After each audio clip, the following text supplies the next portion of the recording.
talk about gripping the gun. A lot of times, if you're shooting and you're having certain inputs or certain results, whether it's low left, low right, depending on if you're right-handed or left-handed, one of the things that you're going to be, that's probably affecting how you're shooting from a windage perspective, if you're talking about precision shooting, it's going to be having to do with your grip. And of course, it involves your trigger, but that's going to be the next video I'm going to show you. So really quickly, a quick tip on your grip. It all starts with how you purchase the grip. So making sure that this section right here is pushed down. You're going to push down. Of course, this weapon is clear. So you're going to be all the way up on the high on the tang, the way it's designed for your thumb to be placed.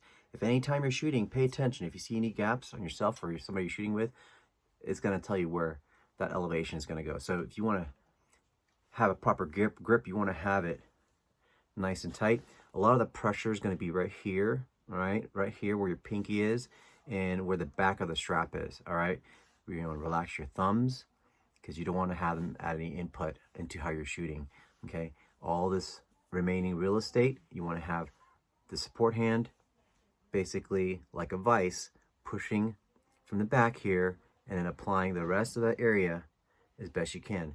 Now what happens is my support hand is now wrapping around my hand and it allows me to relax the tension in my firing hand. Why do I want to do that? Because at this point now, all I'm doing is just squeezing like a vise evenly, relaxing some of those finger controls, but keeping the pressure at that pinky part. Why? Because when I'm locking my wrist, that's going to help support the locking of my wrist as I shoot, okay?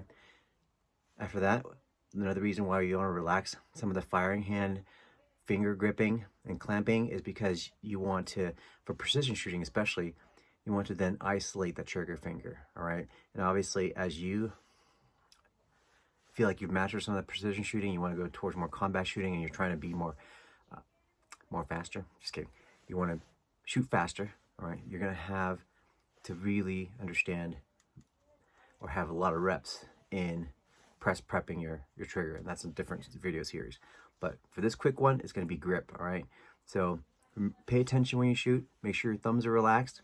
Make sure your grip doesn't break as you're shooting. If it does, then you know you're not vicing it correctly. You're not putting that right nutcracker principle into how you're punching out and shooting, all right? Want more tips?